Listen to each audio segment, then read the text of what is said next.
Quiero anunciarles el tema central que vamos a tener esta mañana.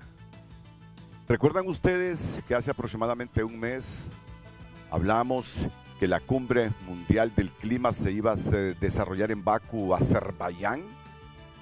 Y que luego de esa cumbre, César Quintanilla nos tendría un resumen, porque César estuvo ahí presente, sobre los compromisos que hicieron todos los países para reducir la emanación de gases de efecto invernadero, que eso es lo que está recalentando el planeta. Pues bien, hoy es viernes y hoy está César. Y César, en esas cumbres que se desarrollan en diversos lugares del planeta, ha hecho muchos amigos. Y hoy justamente tendremos a una persona muy importante del sector privado que trabaja con el agua en la Comunidad Valenciana, lugar donde se produjo una gota fría fuerte que dejó más de 200 muertos y destrucción.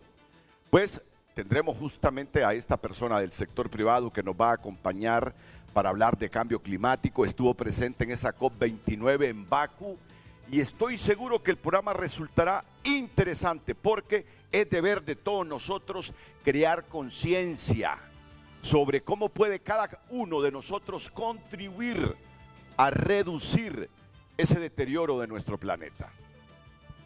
Ya tenemos a don César Quintanilla, ahí tenemos a don César. Ya en unos minutos César estará aquí conmigo. César, si me puedes por favor rápidamente describir, aunque ya tú me dejaste los nombres aquí, tendremos a don Juan Luis Pozo Calderón, director de Sostenibilidad Aguas de Valencia de España, ya en los próximos minutos. Miren, en España hay gente que no cree en el cambio climático y gente de peso en los medios de comunicación, gente muy influyente en los medios de comunicación, gente desde el sector político que no cree en el cambio climático. Bueno, tienen derecho a creer o no creer, pero a mí me resulta difícil que haya gente a esta altura que no cree en el cambio climático y gente estudiada. Refiriéndose a esta gota fría, ¿qué es lo que han dicho? Si en Valencia siempre ocurre eso y tienen documentado, en 1755 ocurrió una tragedia. Y entonces, ¿cómo es eso que por el cambio climático es que ha ocurrido esta gota fría ahora? Porque ahí se tienen un pleito político entre populares y socialistas, porque se acusan ambos que no actuaron a tiempo y que si hubiesen previsto y actuado a tiempo no se hubiesen producido la cantidad de muertes. Pero bien, nos va a servir que esté aquí Juan Luis Pozo Calderón y además don Ricardo Pineda, que es director de la Fundación Sustenta Honduras. César, ¿qué tal? Muy bien, Renato, encantado de saludarle. Pues esta mañana ya estamos preparados para presentar un informe completo de los logros de la Cumbre Mundial de Cambio Climático, de los comportamientos de los gigantes, de los países más ricos, que también son los más responsables por esta contaminación que tiene tan caliente a nuestro planeta y que ha impactado todo el sistema climático de la Tierra. Esos comportamientos, ese ajedrez que se jugó en la COP29, porque es así, un ajedrez climático, y de todo eso estaremos exponiendo y acompañado por pues personas que saben mucho el tema, que tienen trayectoria en el tema, y desde España pues Juan Luis Pozo, que es una eminencia en el tema, nos hablará también de algo que le interesa a los hondureños, Renato, y particularmente aquí en Tegucigalpa con tantas personas que tienen desigualdad en el tema del agua. Los anillos hidráulicos, cómo ellos, Agua de Valencia, resolvió el problema de una sola vez con los anillos hidráulicos y le da agua. Todo lo que la persona necesita, más de 10 millones de personas en Valencia reciben agua a través de esos anillos hidráulicos de forma sostenible. Y también otro tema es la minería sostenible. Tendrás tiempo más adelante para explicarnos todo, tendrás tiempo. Solo dime en 30 segundos, en comparación con las otras COP en las que has participado, que ya llevas muchas en diversos continentes, ¿qué nivel de satisfacción traes ahora de esta de Bakú? Bueno, un nivel alto, no todo el mundo salió contento, algunos salieron muy enojados porque el resultado que se esperaba era en el tema de la financiación.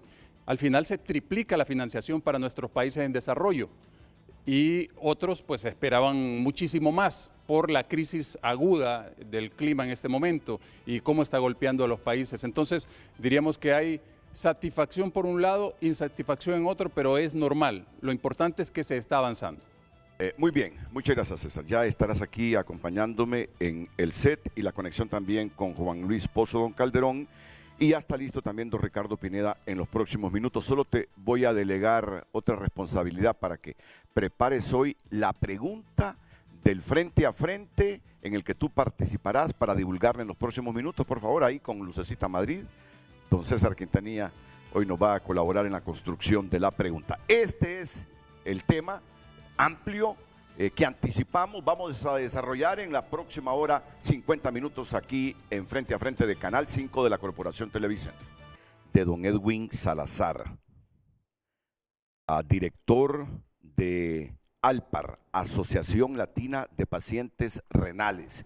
Bienvenido, es un placer tenerlo aquí en Frente a Frente. De don José Nolasco, que es paciente de diálisis de Honduras. ¿Qué tal, don José? Bienvenido, buenos días. Gracias. Y Lisi Rodríguez, de Relaciones Públicas de Diálisis de Honduras. Comienzo con Lisi para la presentación de este tema que todos, que no estamos exentos de padecer, debemos ponerle atención. Así que, bienvenida Lisi Rodríguez. Buenos días. Buenos días. Muy buenos días, Renato. Muy buenos días, pueblo hondureño. Muchísimas gracias por el espacio. ¿Qué impacto ha tenido Diálisis Honduras en la vida de los pacientes renales, Lisi? Bueno, muy buena pregunta, Renato. Realmente Diálisis de Honduras ha tenido un impacto significativo en la vida de los pacientes renales.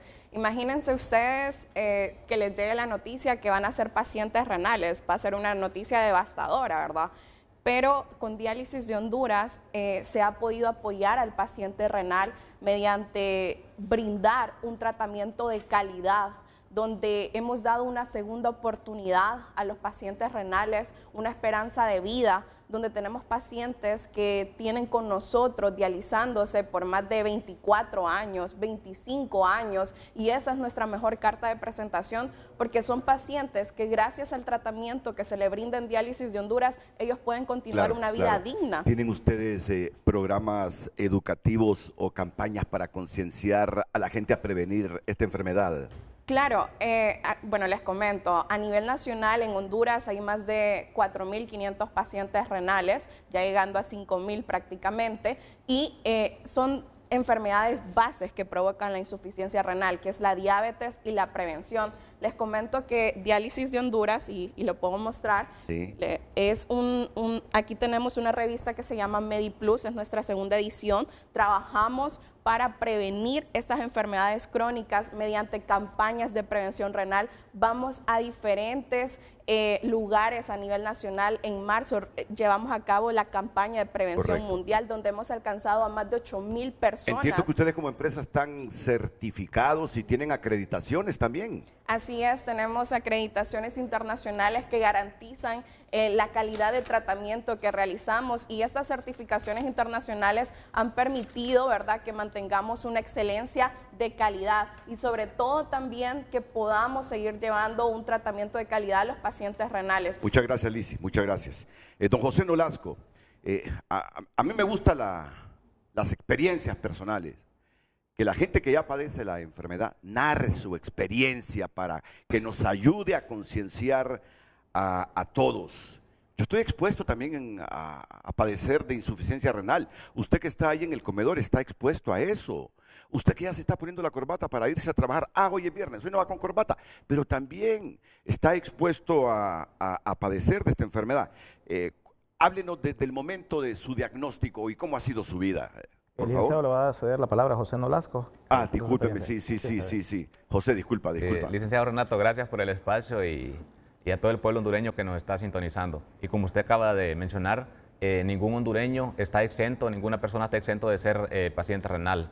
Y verdaderamente para uno, pues cuando la parte médica le indica que ya prácticamente la vida va a depender de una máquina, la vida le da 60 grados, 90 grados a la izquierda verdaderamente, ya que pues sufrimos muchas situaciones, complejidades.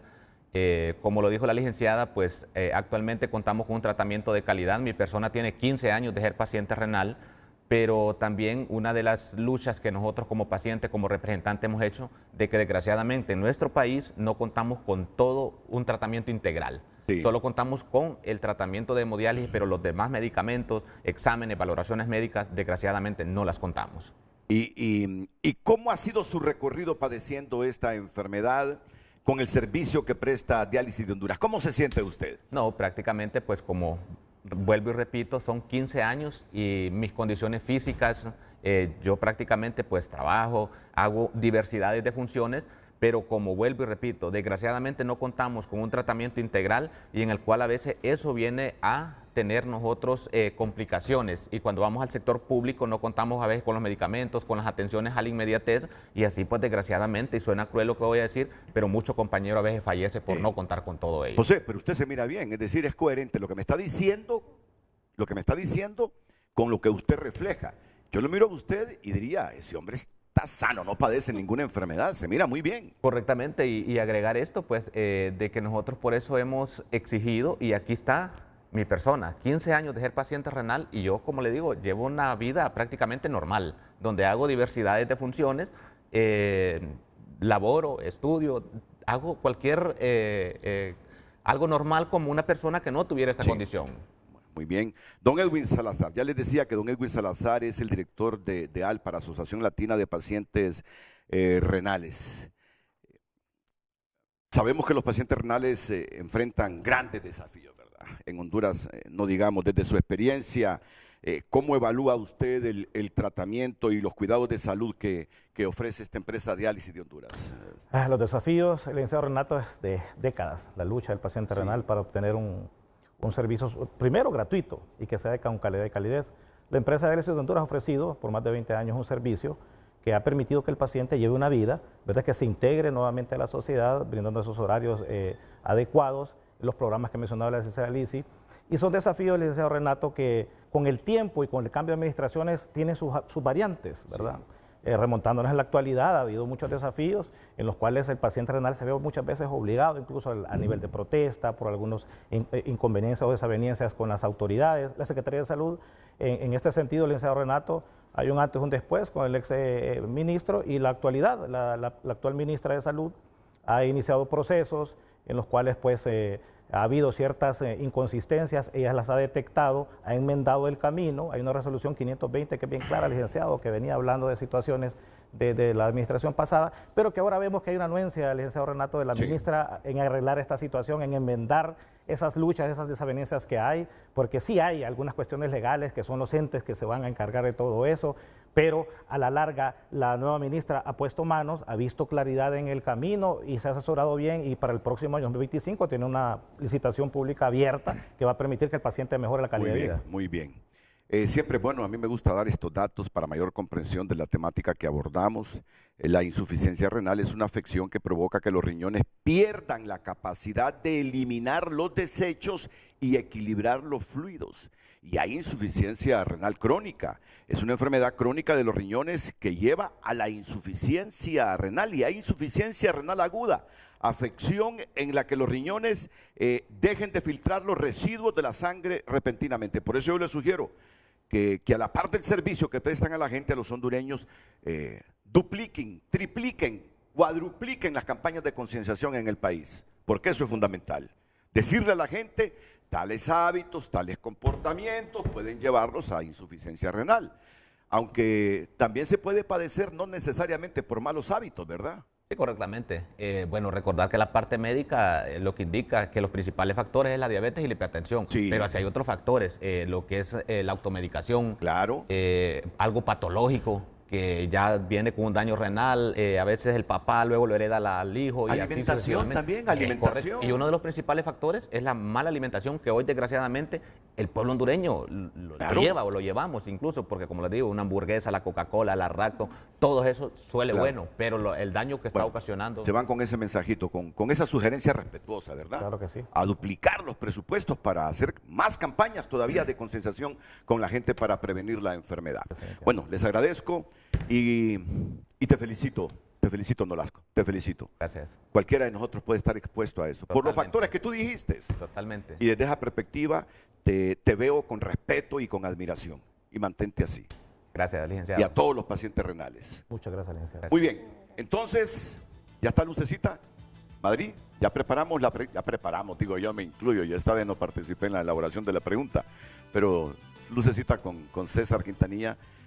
prepararon la pregunta. Vamos a ver, socialicemos la luz. Buenos días. Muy buenos días. En pantalla el tema de hoy viernes. ¿Qué oportunidades y desafíos se abren para Honduras en el marco de los acuerdos logrados en la Cumbre Mundial del Cambio Climático? Este es el tema de hoy. Envíe su comentario, su opinión a través del 9773-6065 y por supuesto estará nuestra publicación en la cuenta en X para que usted también pueda opinar y nos encuentra rápidamente como Frente a Frente HN.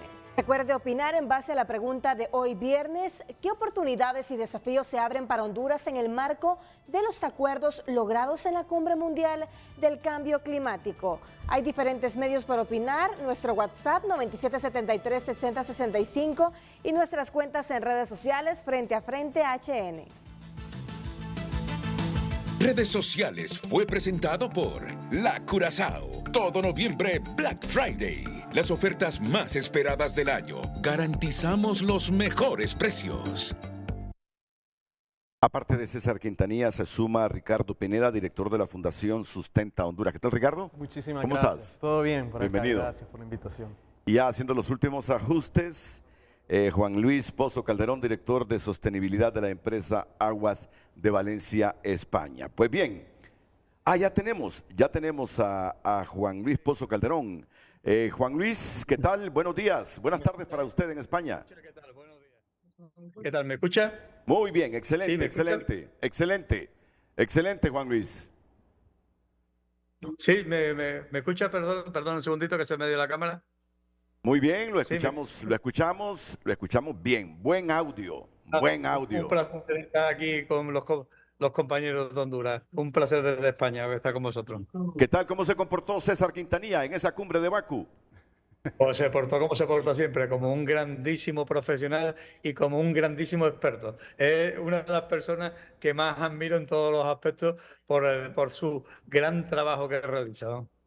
Juan Luis, yo por la naturaleza de mi profesión tengo que monitorear medios de comunicación de todo el mundo y para mí los medios de comunicación españoles resultan muy importantes, pero me quedo sorprendido después de esta gota fría, después de esta dana que afectó tanto a la comunidad valenciana, escuchar en pleno siglo XXI. Tienen todo el derecho de creer en lo que creen, de gente en España, influyentes, periodistas de radio, intelectuales, políticos que no creen en el cambio climático. Escuché hace como 48 horas a alguien en una emisora que decía, tengo documentado que en 1755 hubo otra catástrofe ahí en esa misma región. Lo que ha ocurrido esta vez no es por el cambio climático. Entonces, digo yo, en España tiene todo el derecho la gente a pensar como quiera, pero me sorprende realmente esa postura de creer que los gases de efecto invernadero no recalientan el planeta. Bueno, vamos a ver. Yo creo que para gusto los colores. Siempre habrá alguien que opine lo que no tiene que opinar y sobre todo que intente interpretar aquello que es totalmente absurdo desde el punto de vista de la negación del cambio climático cuando hemos tenido 222 muertes en Valencia, que las hemos vivido entre amigos, familiares, personas muy cercanas, una desgracia desproporcionada, como os ha pasado también en Honduras. Estábamos en la cumbre, César estaba con el cambio horario de 10 horas, el pobre trabajando por la noche de madrugada en Bakú para poder, digamos, transmitir por lo que estaba ocurriendo, de preservación de la biodiversidad, pues en Europa es el más importante y a nivel mundial uno de los 4 más importantes. Gestionamos pues tanto especies de todo el mundo que pueden provenir de lo que sería en este caso aguas calientes, aguas más frías. Bueno, pues nosotros para mantener el soporte vital, cuando se construyó digamos, Oceanography, se construyó en el año 2002, se inauguró en el 2003, se tomaba el agua del Mediterráneo a una media de 14 grados de temperatura y entonces teníamos unas enfriadoras de agua que en aquel momento eran testimoniales, pues para cuando se tomaba mayor temperatura para mantener ese soporte vital de algunas especies, pues se utilizaban las enfriadoras. En el año 2022 cambiamos esas enfriadoras con una inversión de lo que sería el equivalente a 12 millones de dólares, pues para para adecuar ese soporte vital de esas especies, porque el agua se está tomando a una media de 26 grados. Solamente entre el 2003 y el 2022, en menos de 20 años, la temperatura media del Mediterráneo ha subido la friolera de 14 grados de temperatura media. Es decir, esa subida de esa temperatura este año, en el mes de, en este caso de agosto, la temperatura del Mediterráneo alcanzó la cifra récord de 33 grados. Supónganse ustedes lo que son 33 grados. Sí. ¿Eso qué significa? Porque el Mediterráneo se evapora de una forma desproporcionada. Esa evaporación crea esos ríos fluviales, que lo explicó muy bien, pues gracias a las capacidades tecnológicas que en este caso tiene Al Gore con su fundación, de la que pertenece César, y que César es una de las personas que todos los años tiene en este caso sus fotos con Al Gore, porque le tiene muchísima estima a Al Gore, a César personalmente. Bueno, pues eso significa que esa agua que se ha evaporado de forma desproporcionada está en las capas de la atmósfera como si fuera un río fluvial, hasta que llega los primeros meses en el hemisferio norte de lo que sería en este caso el otoño y el invierno, toca con las capas de aire frío y se produce lo que llamamos aquí una dana, una tormenta. Eso es el cambio climático. El cambio climático es que lo que antes estaba a 14 grados, ahora está a 27, 28 grados de temperatura media. Eso significa que ese agua que se ha evaporado desproporcionadamente es la que cae como si fuese un downpour, como si fuese una bestialidad, cae de un día en 50 minutos. Ha caído, se ha batido el récord histórico de precipitación. Cuando se ha producido esta desgracia, se ha producido sencillamente por este fenómeno de la naturaleza, esta dana, pero en sus proximidades, en lo que es su cuenca, hay una orografía donde cayeron los 700 litros, arrastró toda esa cantidad de barro, y si tú ves las fotos, por desgracia, de lo que ha ocurrido, aquello parece que ha pasado una guerra mundial. Aquello es impresionante, los municipios que se han afectado, pero sobre todo esa afección que se ha producido en esos municipios. Tenemos negacionistas del cambio climático en Honduras.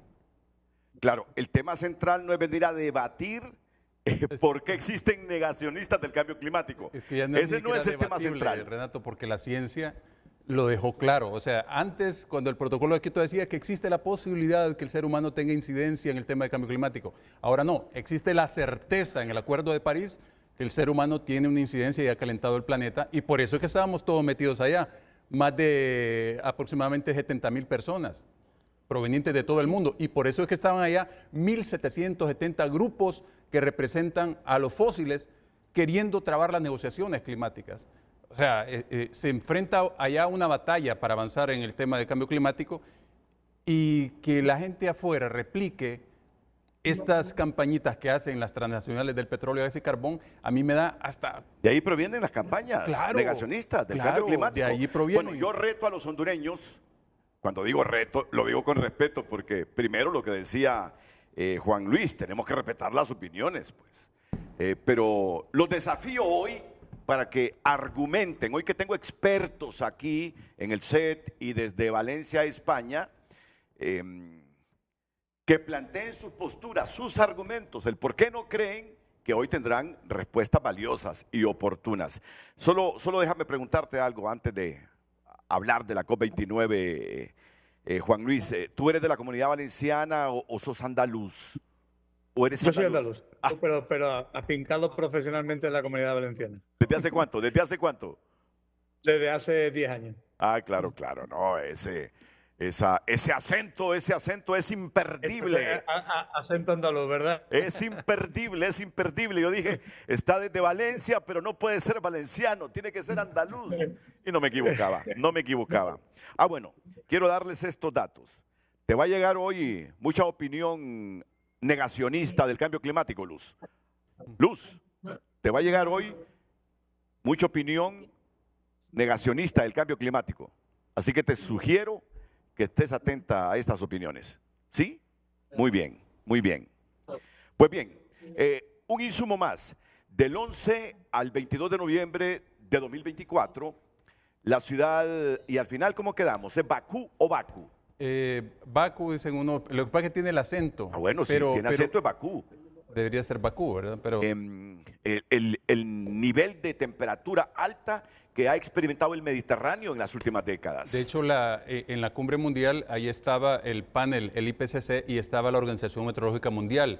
Y en sendas exposiciones, Renato, mostraron justamente con datos de cómo a nivel global el planeta se ha calentado de una forma desproporcionada y cómo por cada grado, entonces la evaporación sube un 30%. Por cada grado, la evaporación va hacia arriba. Y por eso es que tenemos estos fenómenos extremos. Imagínense, nosotros estamos con ese tema ya. Aquí en Honduras, una simple tormenta era una bomba de agua y los estragos que ha causado económicos en infraestructura, una simple tormenta. ¿Pero por qué? Porque tenemos una alta evaporación. Ahora tenemos más agua sostenida en la atmósfera que en superficie. Y esos son los datos que hay que tomar en cuenta. Que cada año será más difícil, cada año enfrentaremos fenómenos extremos más complicados. Y por eso estas cumbres son importantes, porque en estas cumbres se debate principalmente cómo los países que más han contaminado el planeta. Esos recursos. Sinceramente, somos un país vulnerable, bastante vulnerable. Y siento... uno de los países que vaya a recibir esos recursos. Perdón, Juan Luis. No, te decía un poco, era por interrumpirte, que sois uno de los países que sois prioritarios para recibir una parte muy importante de esos recursos. Pero yo no sé si es gestión, qué es lo que nos hace falta, porque no recibimos lo que deberíamos recibir. ¿Qué piensas, Ricardo Pineda? Sí, creemos que no ha habido una articulación correcta de las necesidades de cambio climático. De hecho, como país ni siquiera hemos logrado cuantificar de manera precisa nuestras necesidades en adaptación, ¿no?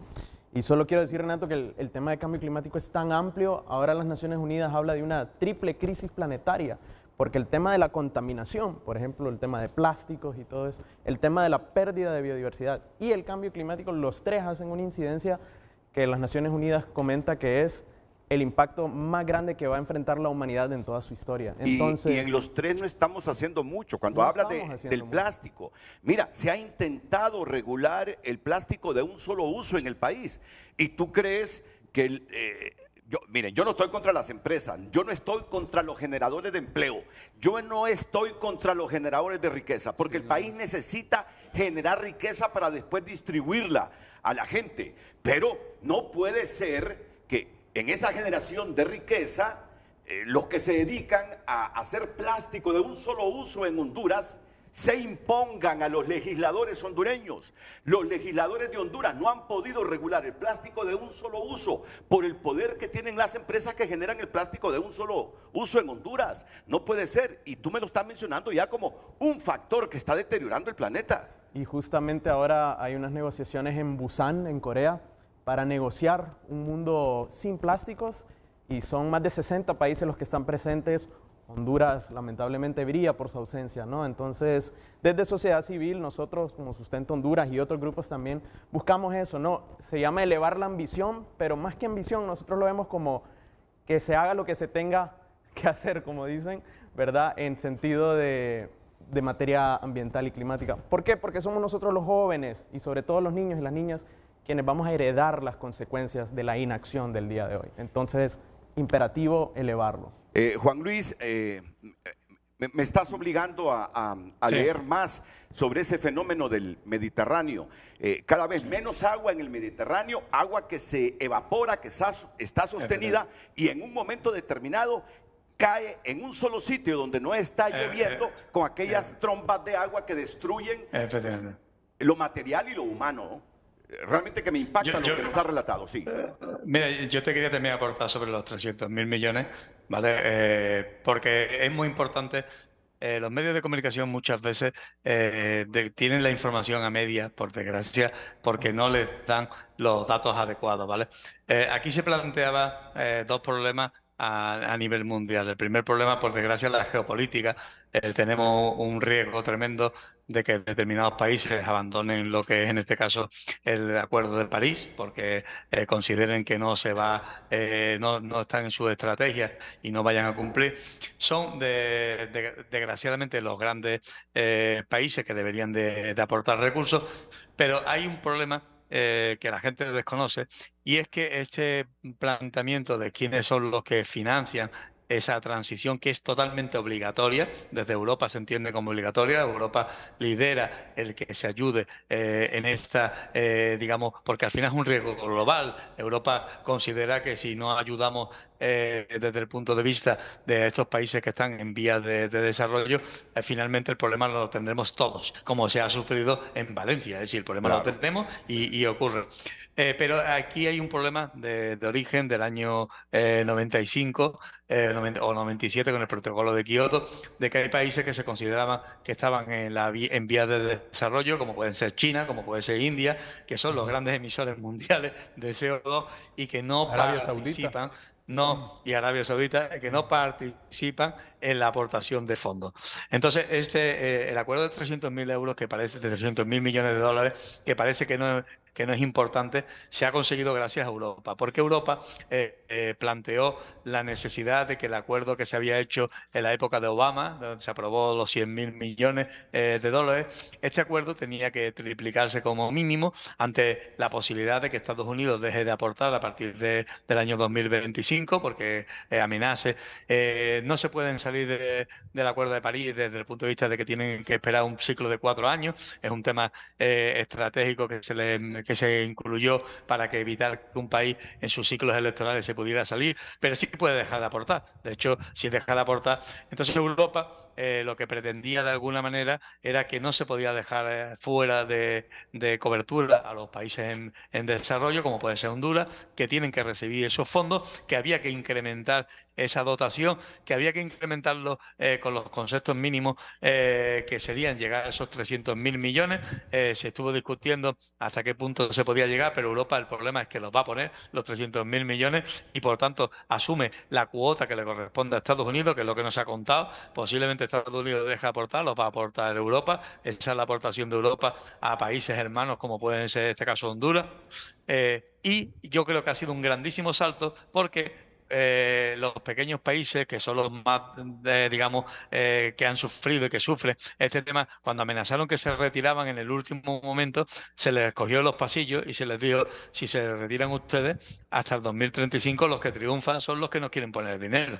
Los que triunfan son, en este caso, pues países como China, que no quiere poner ni un solo euro o ni un solo dólar, o países como India. Si ustedes ayudan a que se consoliden los 300.000 millones, Europa se compromete que en los próximos 5 años se revisará esta cifra. Por lo tanto, para mí ha sido un éxito que se hayan alcanzado los 300.000 millones.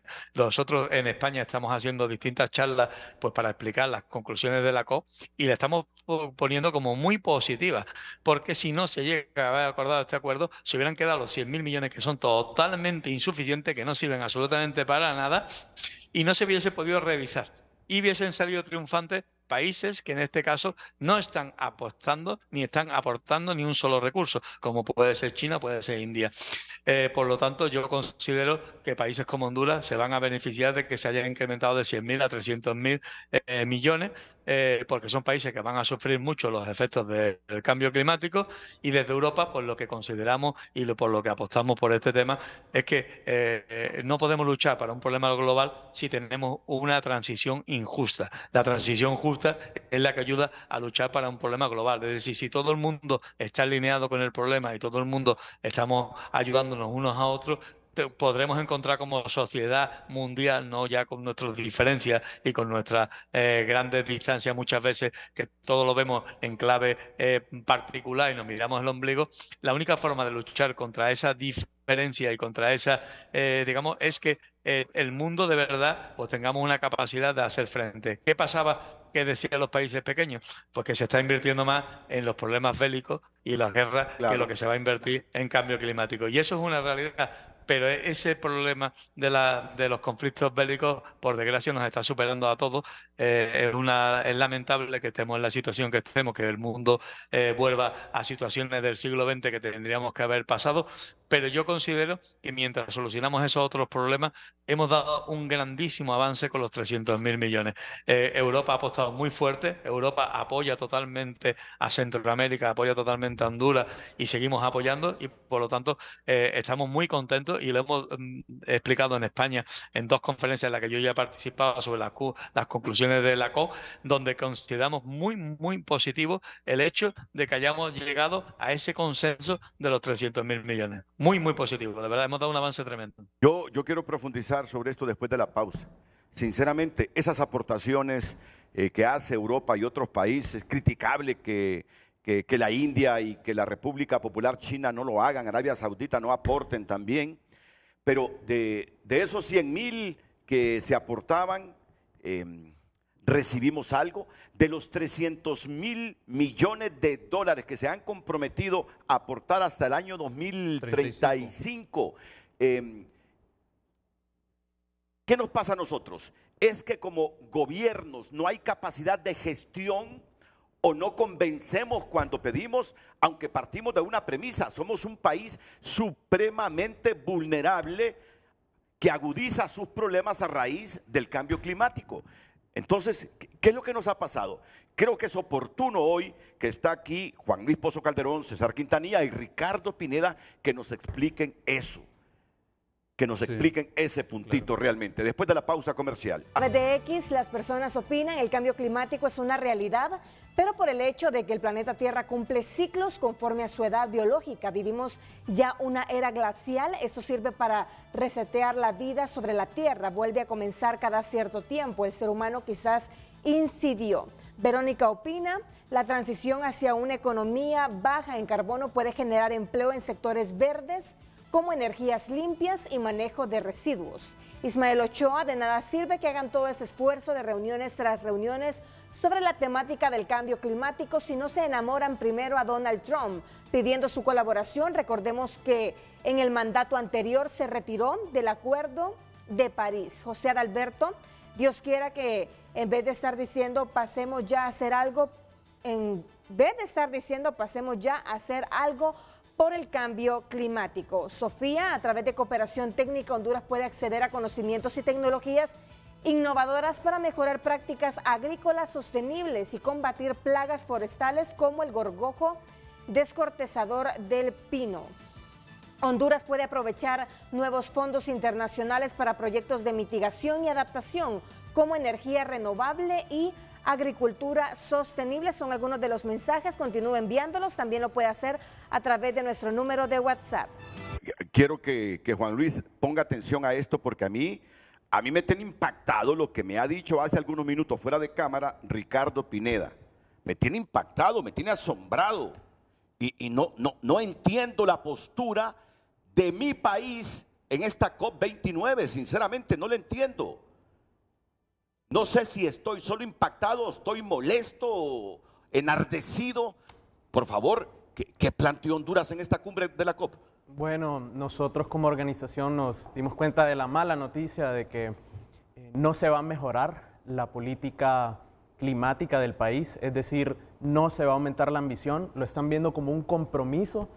¿Y cuál es el problema? Que si Honduras no deja o no dicta una política climática que busque trabajar en transporte limpio, que busque trabajar en energías renovables, pues al final no puede acceder a estos fondos internacionales. Entonces, pierde Honduras, pierde el Estado y perdemos todo, ¿no? Entonces, este tema del cambio climático no solo es una responsabilidad para las futuras generaciones, también estamos perdiendo muchísimo. ¿Cuántos ejemplos hemos visto de países como Costa Rica que han crecido de la mano con el desarrollo verde, con la naturaleza? Y Honduras tristemente no está apostando más bien por un desarrollo extractivo que al final del día atenta contra la futura generación. Me lo explicaste mejor en la pausa.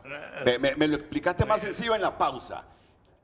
Honduras no se comprometió a reducir gases de efecto invernadero, me estás diciendo. Así es, son compromisos que no ha hecho, no busca aumentar Claro, el mundo tiene que llegar a hacer emisiones a 2050, pero Honduras, pues no va a ser parte de esa... ¿Qué fue lo que expresó Honduras? ¿Sí? ¿Quiere intervenir Juan Luis sobre esto? Juan Luis. No, iba a opinar desde fuera, desde España, ¿vale? Que a lo mejor algún dato que yo puedo tener esté distorsionado por lo que me haya llegado y sea incorrecto. A mí sí me ha sorprendido la postura de Honduras. Puede estar equivocado porque ha sido solamente lo que había percatado, lo que había... pero hay una cosa muy importante, para que te lleguen estos fondos, desde hace ya bastantes años se sigue una cultura de lo que es la zanahoria o el palo, decimos aquí en Europa, no sé si en Honduras la entendemos igual. La cultura de la zanahoria era dar por dar, para que todo el mundo esté contento, todo el mundo esté feliz, y la cultura del palo es, oiga, si usted no cambia, no hace un modelo diferente, no le voy a dar. Claro. Le estoy dando un palo porque no le voy a dar. Ya no se financia nada que no sea una economía neutra en carbono. Por lo tanto, si a ti te van a dar dinero, tú para tener acceso a ese dinero tienes que presentar proyectos relacionados con esa transformación, en el caso desde el punto de vista energético, desde el punto de vista de la movilidad, desde el punto de vista de la adaptación de tu biodiversidad a este nuevo escenario. Por lo tanto, si tú, aunque seas preferente, no presentas esos proyectos o no estás por la labor de hacer esos proyectos, automáticamente quedas fuera de la ecuación. No vas a recibir esos fondos, pero porque sencillamente eres tú el que estás renunciando. Te estás llevando a la cultura del palo, no la de la zanahoria. No te van a dar dinero porque tú no quieres hacer ese cambio. Por lo tanto, si tú no te comprometes a reducir tus emisiones, los famosos NDC, por las siglas en inglés, de lo que es la contribución de cada país al cambio climático, si tú no vas a hacer ningún esfuerzo, no vas a recibir tampoco ningunos fondos. Estos fondos no son fondos perdidos que a ti te correspondan una cuota de esos 300.000 millones que pudiéramos decir a Honduras le corresponden 40.000 millones de dólares. Sí, le pueden corresponder 40.000 millones de dólares, pero para proyectos relacionados con la transición energética, con la movilidad sostenible y con lo que es la lucha contra el cambio climático. Si tú no lo vas a invertir en eso, no te corresponde nada. Entonces, es un problema ya visto desde fuera. Ya no es por opinar sobre la gestión del gobierno, porque yo la desconozco y no puedo opinar, solamente que si el gobierno no tiene claro estos principios, no tiene claro el principio de que le van a dar dinero si está alineado con la lucha contra el cambio climático, no los va a recibir los fondos, por mucho que tenga derecho a ellos. Sí. Esto es un poco el resumen. Mi pregunta básica, César Quintanilla y a Ricardo Pineda. ¿Demostró Honduras que está alineado con Europa y los países que están vigorosamente comprometidos con reducir los gases de efecto invernadero para llegar a la meta? La meta de la que tú hablas tanto sobre los... Sí, del 50% de bajar las emisiones a 2030 y el cero neto a 2050. Mire, lo que quiere decir Ricardo es, para que lo entendamos bien, Honduras ya tiene sus NDCs, que son contribuciones nacionales determinadas, es decir, los planes que tiene cada país para mitigar y adaptarse al cambio climático. Todos los países del mundo que están bajo el Acuerdo de París tienen esos mismos planes, han ofrecido sus contribuciones nacionales determinadas. Honduras ya tiene sus contribuciones. De lo que habla Ricardo es que Honduras en esta COP, como el otro año, tiene que actualizarlas y todo el planeta está pidiendo que cada país suba la ambición, es decir, que diga voy a hacer más de lo que ya me comprometí, voy a hacer esto. Entonces, al presentarse usted como un país bien comprometido, que va a avanzar en esto, entonces tiene acceso a proyectos, tiene acceso a fondos, hay toda una estructura de Naciones Unidas que le va a ayudar a que reciba fondos. Pero lo que pasó allá es que el viceministro dijo que Honduras no va a subir la ambición, que va a mantener lo que hasta el momento ha presentado y que lógicamente estamos en transición de lograr lo que ya se ha comprometido Honduras. Ni siquiera lo ha cumplido, ¿verdad? Entonces, si no presenta una ambición, entonces se le pone Honduras misma un obstáculo por enfrente para recibir más fondos. Es decir, Honduras está negando a subir el compromiso de hacer más por el planeta. El problema es que usted puede dejar de hacer las cosas y puede decir, no voy a hacer más, solo voy a hacer esto. Pero si solo va a hacer eso, hágalo. Porque el problema es que usted ya se comprometió y tampoco está haciendo. No hacemos lo que nos hemos comprometido y no queremos inclusive comprometernos por más. Por lo menos son sinceros, Porque con lo que se ha comprometido el Estado, y miren que no solo estoy hablando de un gobierno, hablo de Estado con sus transiciones cada 4 años. Exactamente. No se compromete el Estado a ejecutar lo que se comprometió, pero sí me asombra que ni siquiera, por eso te digo, por lo menos son sinceros. No estamos dispuestos a comprometernos a hacer más para reducir los gases de efecto invernadero. A mí me deja impactado y asombrado esa pero postura. sin meter la mano y dice, pero quiero plata. Bueno, pero no te la van a dar si no observan compromiso. Por eso le digo, entonces tiene que haber un balance. Usted pide, pero también dice, este es mi compromiso. Por ejemplo, allá hubo reuniones ministeriales de alto nivel en turismo, porque el turismo reconoció que aporta un 8.8% a todas las emisiones globales. Y también son los que están siendo mayormente afectados en este momento el turismo a nivel mundial. El informe que presenta cada 2 años, informe bienal de transparencia. Por Centroamérica fue el que se lució ya presentándolo, igual que otros 13 países en los que están algunos europeos y asiáticos. Entonces me asombró Panamá presentando con anticipación su plan de transparencia, mientras el resto de países están obligados a presentarlo antes de que termine este año. Si no hay ambición climática, César, si no se presenta un plan nuevo de crecimiento de esos NDC, de esos compromisos de emisiones netas, evidentemente no va a haber financiación ninguna, pero porque es la cultura del palo. Si usted se queda como está y usted quiere seguir como está, estará muy de acuerdo, pues, estupendo, ningún problema, pero usted no va a recibir fondos. Pero no va a recibir fondos no ya porque usted no tuviera derecho, sino porque a usted le parece correcto el status quo que tenemos al día de hoy. Si a usted le parece correcto el status quo, se lo daremos a aquellos que realmente quieren invertir en mejorar ese status quo, en el que quieren estar en una posición mucho más. Estos países, como comenta César, que han hecho esas presentaciones, esas aportaciones, que incluso Panamá me ha sorprendido en la COP de Bakú, que ha estado muy activa y ha luchado bastante, son países que al final lo que están intentando precisamente es aprovechar para sus ciudadanos esos fondos que sean, digamos, aprobados, porque entre lo que no sabe la gente es que entre cada cumbre hay un periodo donde los países presentan, aquí tienen hasta febrero de 2025, esas contribuciones netas que tienen que presentar. Tiene de plazo hasta febrero de 2025, pero tiene que ser ambicioso. Si Honduras quiere recibir esos fondos, tiene que ser ambicioso en la neutralidad climática. Si no, si cuando llegue febrero de 2025 no presenta esos datos, no tendrá derecho a esa financiación. Por lo menos en este ciclo. En el siguiente podrá volverla a pedir. Pero este es un poco el planteamiento. Todos los países van a revisar sus contribuciones netas antes de febrero de 2025. Ahí es donde tiene que estar Honduras posicionada. Por eso es bueno este tipo de programas, porque desde el gobierno no nos van a decir que fueron a argumentar allá la cumbre climática. Son ustedes los que hoy me están revelando que le faltó a Honduras interés, y yo no entiendo esa negligencia de Honduras, ese desinterés de Honduras, esa parsimonia de Honduras. No la intento sabiendo que somos un país vulnerable y no nos interesamos justamente por convencer al mundo que ante nuestra vulnerabilidad necesitamos de esos recursos para ayudar a mitigar el cambio climático, a ser resilientes con el cambio climático, Ricardo. Así es. 2 cosas que me quería agregar. Uno, en el tema energético, justo nuestra organización está sacando una investigación con profesores del MIT, un modelo de largo plazo, y nos dice que la solución al problema energético en Honduras no es lo que se está haciendo ahora de cambiando medidores, que ese tema de las pérdidas y todo, es a través de la inversión en energías eólicas, en energías renovables, que van a reducir el costo total del sistema eléctrico. Y al momento en el que se reduzca lo que el hondureño tiene que pagar por la electricidad, pues van a haber menos pérdidas y va a haber menos incentivos, por ejemplo, del hurto de electricidad. Entonces, creemos que ha habido una falta de visión estratégica y lo estamos documentando, lo estamos sustentando a través de investigaciones de que el camino para el desarrollo de Honduras tiene que ser un camino de desarrollo limpio. Y al final del día ya hay muchísimos otros ejemplos en América Latina que están haciendo lo mismo. Y otro ejemplo que para mí es muy importante, Renato, es el tema de la calidad del aire.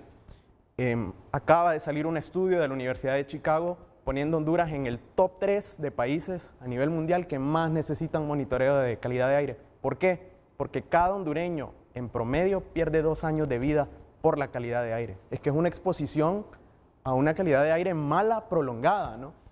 ¿Qué hemos hecho en base a eso? Pues no nos hemos quedado los brazos cruzados. Estamos instalando monitores de calidad de aire en más de 80 municipios para el siguiente año. Antes de que llegáramos nosotros solo habían 3 monitores de calidad de aire y hasta nos llegó la cooperación, bancos internacionales a decirles: ¿Cómo es eso que lo está haciendo un grupo de jóvenes? ¿Por qué no lo está haciendo el gobierno? Y decimos, bueno, tampoco nos podemos quedar con los brazos cruzados, ¿no? Entonces, importante, yo creo un mensaje de que tenemos que ponernos todos las manos a trabajar, ¿no? A apoyar este tipo de iniciativas, grupos de jóvenes, grupos de mujeres, grupos de la sociedad civil que también estamos haciendo la acción, tal vez sin apoyo, pero queremos elevar esa ambición climática desde adentro y lo estamos haciendo ya, pero necesitamos muchísimo más apoyo. Repíteme ese dato de la Universidad de Chicago, ¿me dijiste? La Universidad de Chicago. Repítemelo así como me lo planteaste, vuélvemelo a repetir así mismo. Pues primero que el hondureño promedio pierde 2 años de vida, cada uno de nosotros por la mala calidad de aire, y segundo que a nivel mundial Honduras está en el top 3 de países que más necesitan monitoreo de calidad de aire. ¿Por qué? Porque la calidad es mala, porque hay muchos incendios, porque hay mucha quema de combustóleo y de combustibles fósiles, y también porque no hay datos, no estamos proveyéndole datos gratuitos, abiertos a la población sobre qué aire estamos respirando. Esos motores desanillados, que por esos escapes sale humo negro. Y el conductor que va en un autobús del transporte público ni se inmuta de ver 1 kilómetro donde los carros que van atrás ni se miran producto del humo negro. Y no está dramatizando. Juan Luis, ¿te impacta ese informe de la Universidad de Chicago? Reducir 2 años de vida por la pésima calidad del aire que estamos respirando. Mira, me impacta mirándolo con la objetividad de otros países en Europa. Al final, todo lo que estamos comentando y que comenta Ricardo, que es la realidad, es al final cuando tú marcas unas reglas del juego totalmente permisivas, donde cada uno interpreta las reglas del juego según le conviene en cada momento. Lo que quiero decir con el mensaje es que precisamente cuando tú mides la calidad del aire, cuando tú mides en este caso pues la calidad de nuestro medio receptor, nuestro medio ambiente, tú lo que estás intentando es precisamente obligar a que la regulación se cumpla, a que las leyes se cumplan. Si yo no lo mido, si no se mide lo que no se mide, no se puede gestionar, no se puede de alguna forma tratar y ni se puede mejorar. Si no lo mido y no hacemos nada, la gente incumple por sistema, porque es más barato incumplir que tener que cumplir y tener que hacer obligaciones. Y cuando hablamos en este caso, de lo que es los compromisos en cuanto a las emisiones, en cuanto a esa calidad del aire, en cuanto a estos compromisos, al final es un problema realmente del gobierno. Y es un problema realmente del gobierno porque para que se cumpla una ley, yo tengo que obligar a medir para que aquellos que incumplen, sancionarlo y hacerles partícipes de su cuota parte que tienen que abonar por no cumplir con ese compromiso. Por lo tanto, es muy duro lo que ha comentado Ricardo, pero es muy duro porque demuestra una dejación, demuestra que cómo voy a hacer cumplir con las emisiones de CO2 o con cualquier otro tipo de emisiones si estoy quitándole 2 años de vida a los ciudadanos por no medir la calidad del aire. Quiere decir, ¿es culpa directa del que no mide? No, no es culpa directa del que no mide, pero el que no mide es culpa indirecta porque está siendo permisivo y está dejando que muchísima gente se beneficie de un incumplimiento de forma interesada. El que está contaminando no es el que no mide, evidentemente. Nadie criminaliza a que el gobierno tenga la culpa del que está contaminando, pero indirectamente el gobierno es partícipe de esa contaminación, porque si no mido, no obligo a medir, pues evidentemente no obligo a cumplir. Y si no obligo a cumplir, pues me encuentro que estoy perjudicando la salud de mis ciudadanos. Es lo mismo que hablábamos antes cuando hablábamos de las contribuciones. No puedo pedir dinero si no estoy, en este caso, en un compromiso de hacer algo por avanzar. Si no quiero avanzar, no me van a dar dinero. Pues esto pasa lo mismo. Es una lástima y es lamentable que yo pueda tener una legislación que obligue a cumplir, pero si no mido o no me comprometo a medir, pues evidentemente nadie va a cumplir, porque desgraciadamente el ser humano es muy mezquino en ese aspecto y no miramos por los demás y no nos obliga. Entonces, hay que obligar a cumplir para que todo el mundo tenga ese compromiso. Y entonces es lamentable los datos que ha dado Ricardo por eso, porque es una dejación de funciones que perjudica directamente a los ciudadanos y perjudica la salud de los ciudadanos. Fíjese que sobre ese tema le voy a contar algo rapidito. En mi itinerario hacia Baku hice una parada obligada en Madrid, tenía que estar ahí, eso marcaba el itinerario. Entonces el taxi que me condujo, un taxi que tomé dentro de Madrid, tenía como un sellito ahí en el vidrio. Entonces yo le dije, ¿ese sellito qué indica? Entonces me dice, pues mira, que por este sellito yo puedo llegar al lugar donde vos vas. si no fuera por este sellito, no pudiera ingresar a ese lugar donde va, porque indica que yo sí, pues con mi vehículo, no estoy llevando contaminación al centro de Madrid, por ejemplo. Entonces, ya los vehículos en un país con orden tienen justamente una identificación y saben que si tienen ese sello, quiere decir que sus motores no están tirando esa contaminación y pueden ingresar a ciertas áreas. Y los que no la tienen, entonces no pueden ingresar a ciertas áreas. Y me lo explicó ahí rápidamente, era un taxista que iba con su sellito y que sí podía acceder a otros lugares. Anoche, precisamente en el noticiero, yo cerré con una imagen del monóxido de carbono. Sí. Y precisamente hablaba sobre eso. Y trato de ponerla, para no aburrirnos, la pongo todos los días, porque digo, la gente parece que no entiende el tema. Y se extiende la sección, se extiende a 3 minutos y la sección no debe pasar de unos 50. Exactamente, porque usted habla mucho.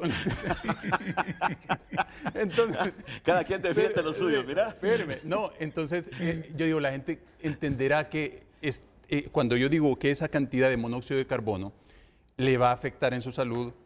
Y ahora con los datos que da Ricardo, que nos quita 2 años de vida a cada uno. Mire, es increíble cómo cerramos todos los días en todo el Valle de Sula, en partes del occidente, centro y sur, con los niveles de monóxido de carbono disparados. Y cuando hablo disparados, pero bien disparados. Entonces, ¿esto qué quiere decir? Que como no lo olemos y no lo vemos, no pasa nada, ninguna autoridad habla de ello, la gente no habla de ello.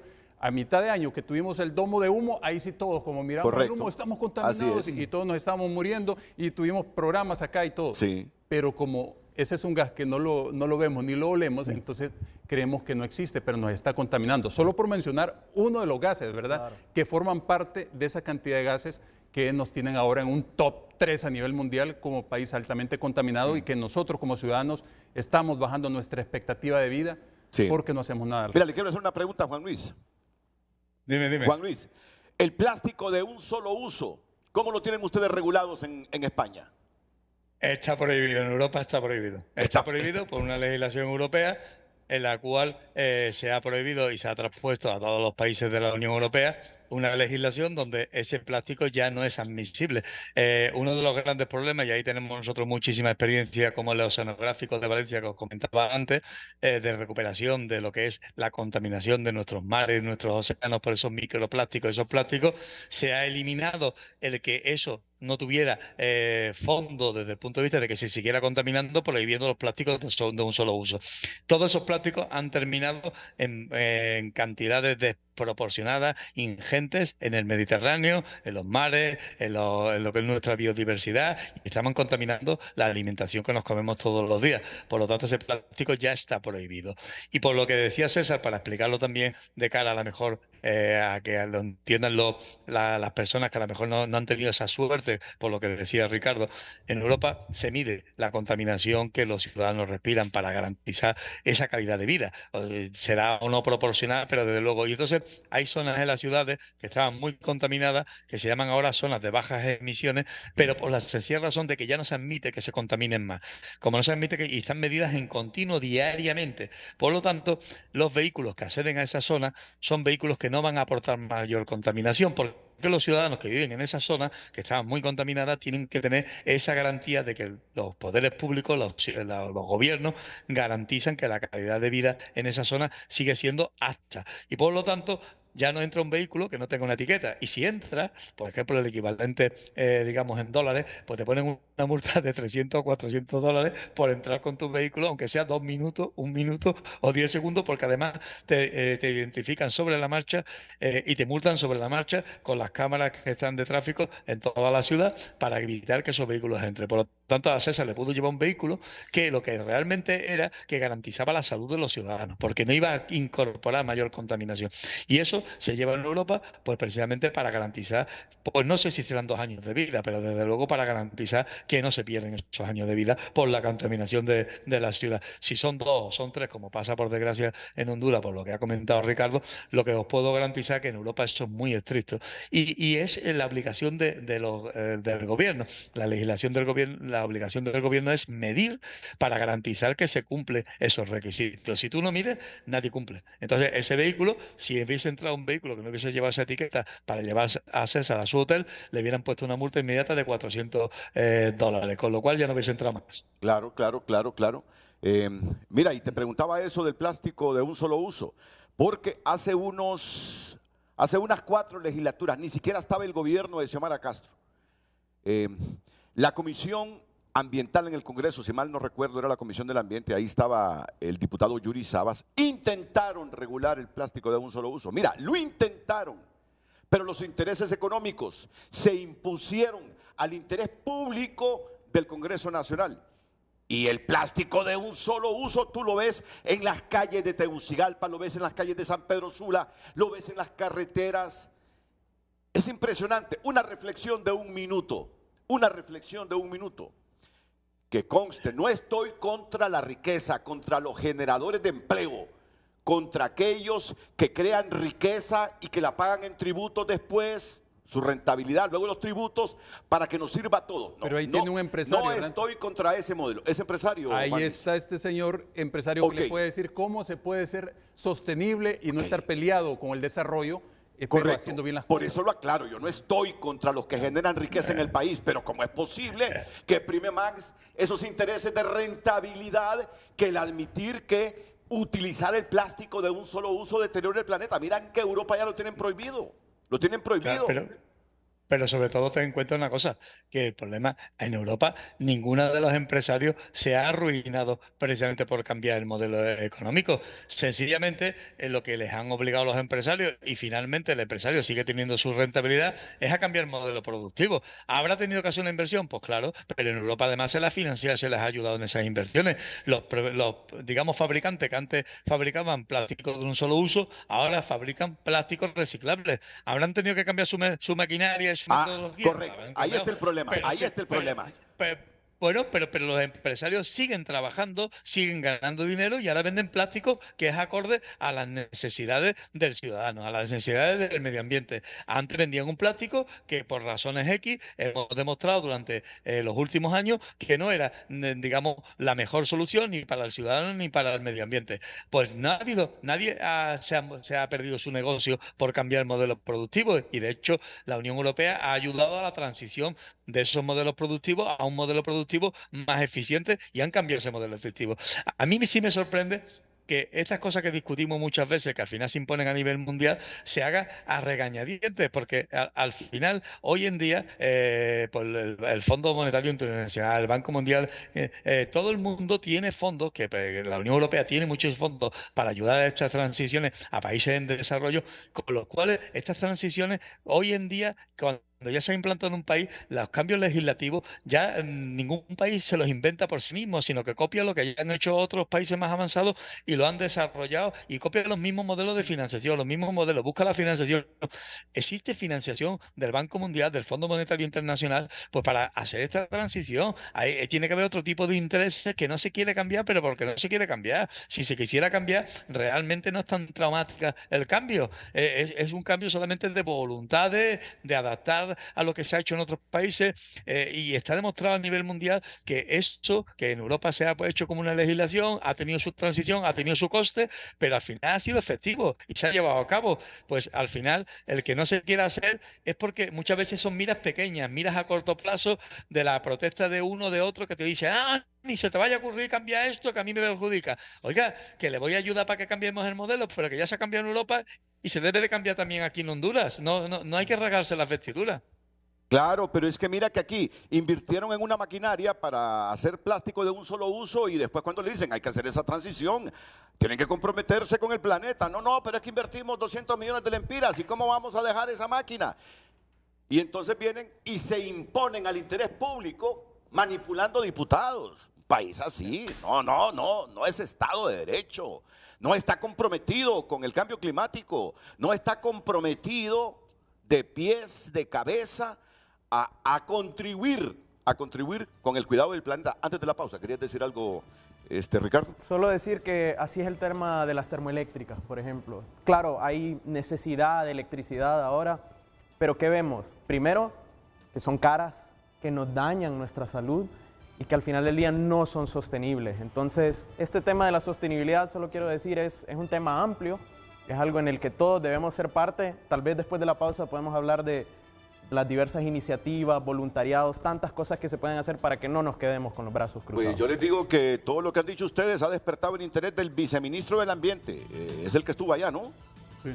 Ah, ¿perdón? Vamos a ver, ¿quiénes están en línea? Ah, está el ministro del Ambiente y Recursos Naturales, Luqui Medina. ¿Quién más? Mira lo que has y Daril Medina, asesor de mercados de carbono del Instituto de Conservación Forestal. Pero mira lo que has provocado, Juan Luis. 3 funcionarios del gobierno de Honduras. Yo solamente he aportado, y yo lo he dicho desde el principio, mi percepción que tuve allí. La percepción que tuve en Honduras, que Honduras tenía que ser más ambiciosa si quiere realmente tener este acceso. Si finalmente he vuelto a decir que tiene de plazo hasta febrero de 2025 para mostrar esta ambición. Con lo Correcto. cual, lo que no puede perder la oportunidad. Yo lo que estoy lanzando el guante para decir, oiga, yo no tuve esa percepción, pero si ustedes realmente estoy equivocado, aprovechen la oportunidad que tienen hasta febrero de 2025 para aprobar que digamos a mayor ambición climática para financiarse adecuadamente. Y mira que nosotros nos hemos protegido también. Aquí no nos hemos ido simplemente con un gobierno. Hemos hablado del Estado de Honduras con 3 poderes, con cambio de gobierno cada 4 años. Hemos tratado de decir el Estado de Honduras y las políticas del Estado de Honduras en materia ambiental indistintamente del gobierno. Pero casi todos los gobiernos han mostrado esta indiferencia, esta falta de compromiso con contribuir a mejorar las condiciones del clima en el planeta y el medio ambiente en el planeta. Pausa y regresamos con los funcionarios del gobierno. Gracias, Renato, por tener ese tema y ya no más política. Estamos cansados de lo mismo. El señor de España muy preparado, opina este televidente. El cambio climático sí existe, pero es natural y cíclico y consiste de 2 periodos, enfriamiento global y calentamiento global, con periodos de duración de 50.000 años en promedio cada uno. Según nuestros registros fósiles, los humanos tenemos 3.8 millones de existencia y en los últimos 2.5 millones de años nuestros ancestros ya se adaptaron a 6 periodos de glaciación o enfriamiento global y apenas llevamos 10.000 años que comenzó el 6º periodo de calentamiento global. Más mensajes: soy productor de café y colaborando con la protección del planeta, convertí mi finca de convencional a orgánico, pero eso me tiene en quiebra, me pagan el café como un café normal, producido con químicos, no hay apoyo ni del gobierno ni del ICAFE, ya no hay a quién acudir, no me queda otra que salir para Estados Unidos en una caravana, opina ese televidente. Más mensajes: ¿y qué porcentaje de CO2 produce España y Honduras a nivel mundial? Buenos días, Renato. El cambio climático es un fenómeno natural cíclico. Bueno, tuvimos esta oportunidad de leer este mensaje. Más mensajes: qué triste lo que escucho, nunca vamos a salir adelante. Perdón, señor Juan Luis, no todos los hondureños somos así de tontos e ineptos como este gobierno. Qué vergüenza, opina. Ser justos. No. El problema no es un gobierno, determinado gobierno, es la política ambiental del Estado de Honduras. Así es. Esa es nuestra crítica. Es igual en gobiernos pasados. Ningún la gobierno, misma Renato, actitud. ningún gobierno. Igual a ha este hecho hombre nada. le costaba acreditarse. Cuéntame, ¿cómo te acreditas para ir a esas cumbres?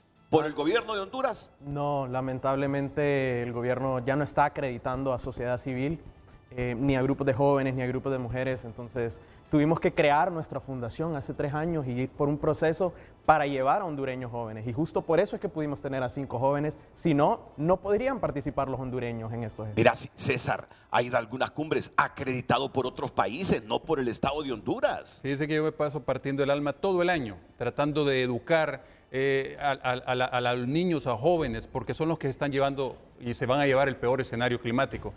Y yo digo, hago tanto y al final para ir a la cumbre mundial no puedo porque mi país me bloquea. O sea, eso es inconcebible, inconcebible. Entonces tengo que acudir a otros organismos para poder asistir a las cumbres, si no, no pudiese. Porque desde 2022 claramente me dijeron, y está el comunicado, que no iban a acreditar a nadie.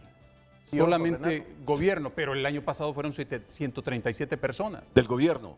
De gobierno, invitados, un montón de gente, y entonces yo decía ya, ¿cómo es que yo aquí ando representando a otro país y no puedo representar a mi país, no puedo estar aquí con un carnet acreditado por mi país porque mi gobierno no lo permite. ¿Me decías? Sí, ya vamos a cerrar el segmento. Y ni siquiera es una petición de financiamiento o algo así. No. Nosotros, por ejemplo, como jóvenes, ya trabajamos con embajadas. Por suerte, por ejemplo, la Embajada de Francia ha hecho mucho apoyo para que nosotros tengamos los fondos. Pero no, ni siquiera es por pedirle fondos o algo, es por un tema de acreditarnos como Honduras. Brasil llevó a más de 3.000 representantes de grupos indígenas, sociedad civil, los acreditó, pero países como Honduras no están permitiendo que vayamos como observadores. Entonces, ¿cómo vamos a dar Oye, veeduría? pero ¿cuál es el miedo? ¿Cuál es el miedo? De que vaya gente fuera del gobierno, representando al país. ¿Cuál es el miedo? Termina, por favor, la sección, Lucecita. Un mensaje más: en todos y cada uno de nuestros gobiernos y sus funcionarios lo que ha prevalecido es la cultura de la mendicidad, el meter la mano sin dar nada a cambio. Cuando hay que trabajar, pues no hay compromiso ni disponibilidad. Mientras tanto, seguimos acumulando vulnerabilidad. Gracias, continúe enviando comentarios. Mi productor Carlos Andino me ha ordenado que saque las llamadas de acuerdo al orden en que han llegado, porque ya don Daril Medina, asesor de mercado de carbono del Instituto de Conservación Forestal, tiene 20 minutos de estar en la línea telefónica. Y después iríamos con el secretario del Ambiente, don Luqui Medina. Así que, don Daril Medina, adelante, muy buenos días. Don Daril. Vamos a ver, don Daril, lo intentamos de nuevo. Daril. Perdió la oportunidad, Daril. Vamos entonces con el secretario del Ambiente, Luqui Medina. Luqui. Luqui. Buen día, Renato. ¿Qué tal, Luqui? Bienvenido, bienvenido. Luqui Medina, ministro del Ambiente. Adelante, Buenos días Luqui. al pueblo hondureño. Ese mismo pueblo hondureño que nosotros hemos defendido con cada una de las acciones que lleva a cabo el gobierno en materia ambiental. Este es el gobierno con la inversión pública más alta en la historia ambiental. Ayer, casualmente, la presidenta Xiomara Castro inauguraba la sede del tercer batallón verde. Eso ya asegura el 10% de las Fuerzas Armadas destinadas para tareas de conservación y de defensa de las áreas protegidas. Esas son precisamente las definiciones que marcan las políticas públicas del gobierno. Además, se han entregado junto al Instituto de Conservación Forestal 204 microcuencas para que sean las comunidades que han cuidado sus ríos y sus bosques quienes mantengan la gobernanza sobre esos sitios. Se priorizaron 12 millas náuticas para la pesca artesanal. Esos son los recursos naturales para la gente, los ríos para la gente, los mares para la gente, los bosques para la gente. Se han restaurado, certificados por Naciones Unidas, 147,000 hectáreas de nuevos bosques, después de pasar 1 millón de hectáreas de bosque que fueron devastadas en la época de la dictadura. Y nadie de quienes estén invitados dijeron algo al respecto. Eso es lo que hoy nos tiene, con unos niveles de vulnerabilidad. La vulnerabilidad no es casualidad, es producto de los robos y de la corrupción público-privada en la infraestructura, con puentes débiles. Allá estaban inaugurando puentes en 2020, 2021 en La Ceiba, que con las primeras tormentas se caen. Eso es como se construyen los índices de vulnerabilidad, en base a la corrupción público-privada y en base a los robos y a la devastación, a su asociación con el narcotráfico, con el crimen organizado, que acaparaba tierras, que destruía los bosques. Es lo que nos tiene ahora también sumergidos en problemas ambientales que el gobierno está saliendo a flote y está avanzando.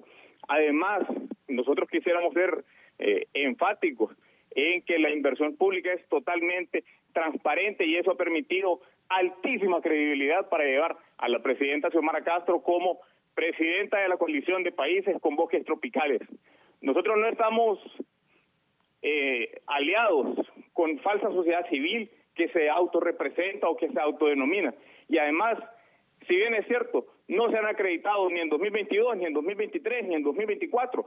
En 2025 tampoco como gobierno vamos a acreditar a quienes pretenden usurpar las funciones del gobierno en temas ambientales. Nosotros no estamos dispuestos a trabajar con gente que no tiene transparencia dentro de sus instituciones o que no se apega a las tareas y a las funciones del gobierno, a quienes no avanzan en las tareas del proyecto de refundación precisamente porque le hacen juego o le hacen Lucky, desde la visión romántica a la empresa privada, el Estado somos todos, a la desigualdad. Lucky, el Estado somos todos, sociedad civil, ustedes. Mire, nadie de los invitados, Renato, que tiene ahí, no lo ha dicho ni en su programa, ni en sus talleres, ni lo ha dicho cuando han asistido a alguna cumbre, que aquí hay una empresa que distribuye y que fabrica refrescos y cerveza y distribuye para la mitad del país y paga 2.300 lempiras por el uso de toda esa agua. No lo han dicho y no lo van a decir allá tampoco. Entonces nosotros no vamos a trabajar con ellos y nos sentimos orgullosos de esa decisión tomada, porque eso es lo que nos permite avanzar. Nosotros no vamos a andar inaugurando talleres de cuerda, ni socializaciones, ni cosas de ese tipo. Son decisiones fuertes las que toma el gobierno. Ya también en el tema energético, que es parte de la matriz ambiental, se han aprobado una licitación para tener un parque de solar y de almacenamiento con batería. Va a ser el más grande de Centroamérica.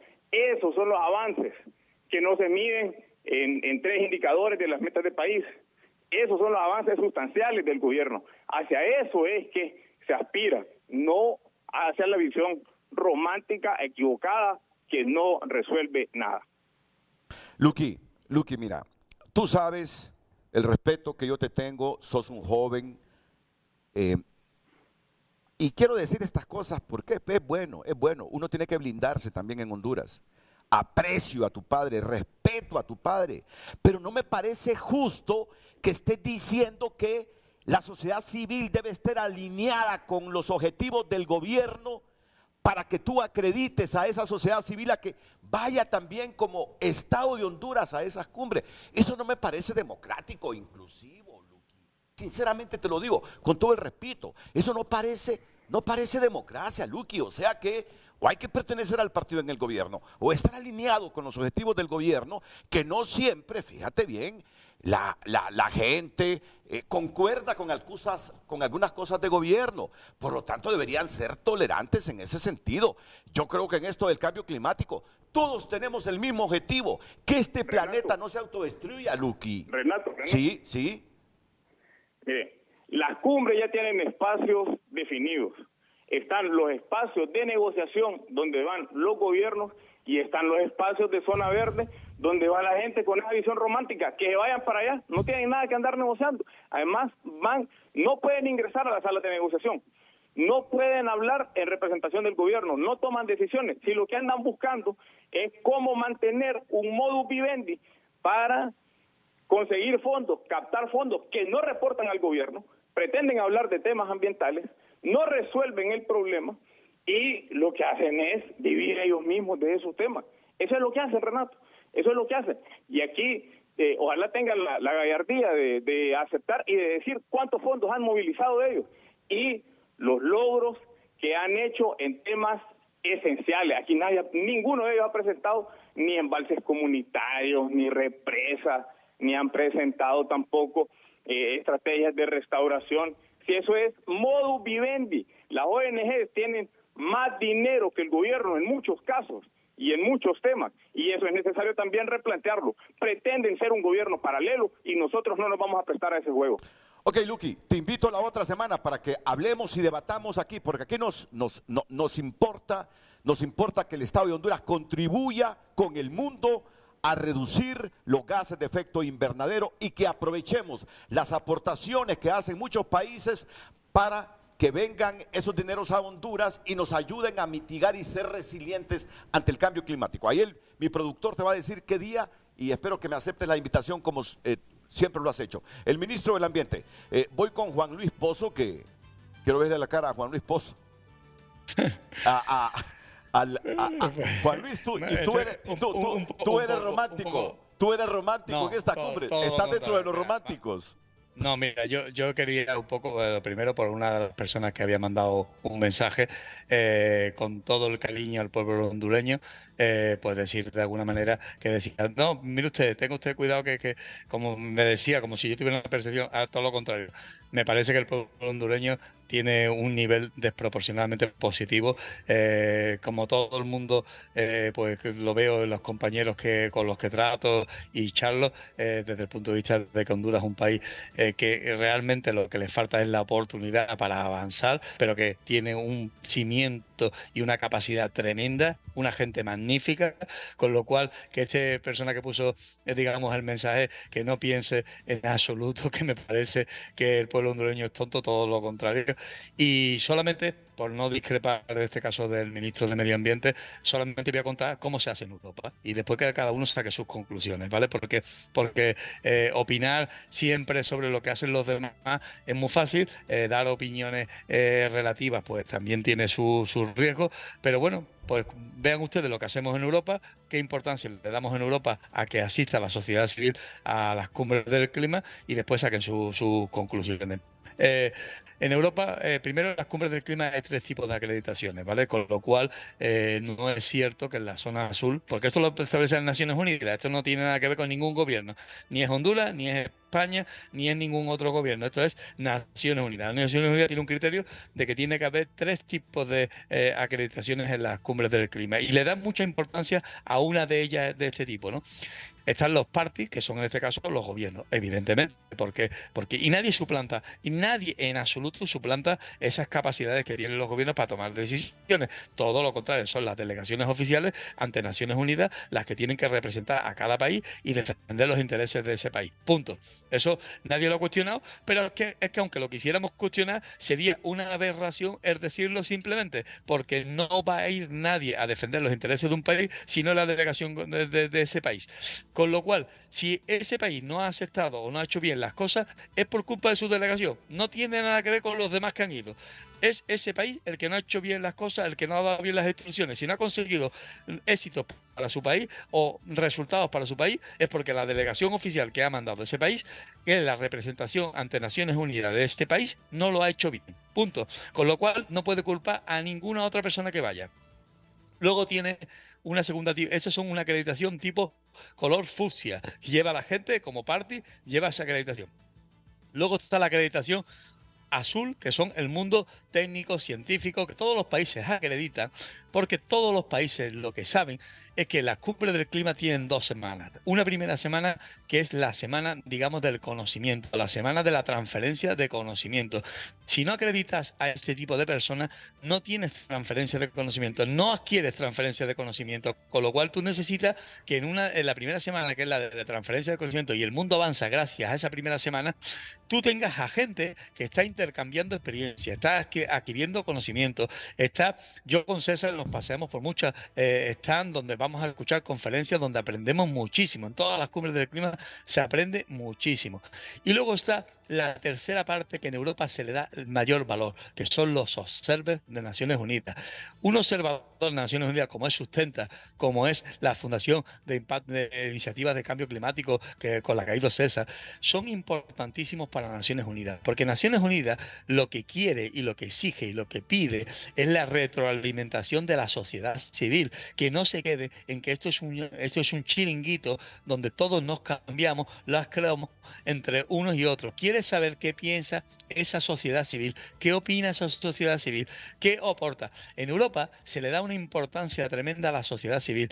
Todos los observers de Naciones Unidas, de los países europeos, tienen, por decirlo de alguna manera, si llevan 10 acreditaciones de nivel del color fucsia, que es la delegación oficial ante Naciones Unidas, llevan 20 y tantas del color azul y llevan 80 o 90 o 100 del color amarillo, que son los observers, porque es importantísimo que la sociedad civil aporte y diga dónde vamos y cómo vamos. Entonces, si te encuentras en las cumbres del clima, te encuentras muchísima gente que lleva esa acreditación amarilla, que viene a aportar. Son los que los países europeos llevan a sus stands en la zona azul para que den las charlas, las conferencias. Las conferencias en la zona azul, que son las conferencias donde se aprende, donde se intercambian las experiencias. Si tú te vas a una conferencia de este tipo, te encuentras a 6 ponentes, los cuales llevan todo una acreditación con una franja amarilla, como las que lleva Sustenta, como la lleva la Fundación, la Iniciativa por Clima, que son los que realmente están transmitiendo el conocimiento de ese país, el liderazgo de ese país. Y si no están transmitiendo el conocimiento es porque están allí para precisamente lo contrario, a aprender y tomar lo que se van a llevar a su país para implantarlo en su país. Es importantísimo. Alemania, por ejemplo, por poner un país europeo, acredita a cerca de 200 observadores, porque los acredita para que vayan a ayudar a que tengan el conocimiento, porque, como bien ha dicho en este caso Luqui Medina, la delegación oficial está en otros menesteres, están discutiendo los acuerdos geopolíticos que sobre todo se discuten en la segunda semana de la cumbre, donde al final se ponen los puntos sobre las i en esos acuerdos y donde se decide qué va a ser o no va a ser. Por lo tanto, si no hubieran llevado 200 observadores la primera semana para aprender, para transmitir conocimiento, para captar lo que se está haciendo, no hubiesen después, cuando termina la cumbre, llevado nada positivo a su país. Claro. Renato, ya termino. Cuando yo vuelvo, te digo solamente esta frase, cuando yo vuelvo de esta cumbre, las personas que somos más solicitadas por todo tipo de televisiones para entrevistas somos los observers, porque lo que quieren las televisiones es que les contemos no lo que finalmente se ha discutido que termina en documentos oficiales, sino que realmente hemos obtenido de positivo de esa cumbre, qué conocimiento, qué podemos aprovechar, qué podemos transmitir. Si tú no acreditas a ningún observer, tú no vas a tener ningún termómetro, ni vas a captar absolutamente nada de lo que se ha discutido en esa cumbre, porque se ha discutido fundamentalmente en la primera semana en todos los stands de los países, donde tú has estado en 1000 conferencias, donde hemos grabado 1000 vídeos, donde hemos adquirido 1000 conocimientos sobre qué están haciendo los demás, por dónde están avanzando, qué podemos aprovechar y qué podemos intercambiar. Con lo cual es absurdo plantear esa dicotomía. Oiga, es evidente, yo no voy a entrar en una discusión de Naciones Unidas como party, ni me hace falta, yo no tengo que discutir la geopolítica. A mí me interesa conocer qué puedo aportar a mi país, qué puedo llevarme después para que eso no vuelva. Por ejemplo, yo me he llevado conclusiones muy positivas, igual que he transmitido los riesgos, los problemas que hemos tenido con la Dana en Valencia, con el fenómeno. Pues yo he transmitido lo que ha pasado, cómo lo hemos afrontado, y la gente me ha preguntado cuál ha sido su plan de resiliencia, cómo lo ha hecho usted. Deme datos, por favor. Yo me he traído 40 contactos de países alrededor del mundo que me han pedido mi contacto para que les mande que hemos hecho bien en la Dana después para la recuperación, porque quieren implantarlo. Claro, y además, lógico, es obvio, es elemental. El conocimiento del cambio climático y de las COP no es exclusivo y monopólico de los gobiernos. Por favor. ¿Saben qué? Yo le tengo admiración a Luqui porque son jóvenes, indistintamente de sus ideologías. Son jóvenes con gran espíritu, pero no comparto en lo absoluto lo que hoy ha planteado el ministro del Ambiente. Ojalá que se haya puesto de acuerdo con mi productor para determinar el día en que va a estar Luqui. Vamos a tener gente de sociedad civil para tener un buen debate enriquecedor. Ya entran ustedes porque sé que... No, en 30 segundos le digo algo. ¿Se han sentido golpeados? El cambio climático... No, para nada. Yo ni me siento... 30 segundos. El cambio climático no tiene partido político, no tiene raza, no tiene religión, y por eso el gobierno tiene que saber que gobierno, sociedad civil y empresarios son los que vamos a hacer un cambio. El gobierno no tiene ninguna varita mágica para hacerlo, ni lo puede hacer sin los dos actores complementarios. Entonces hay que razonar sobre eso. Vamos a la pausa.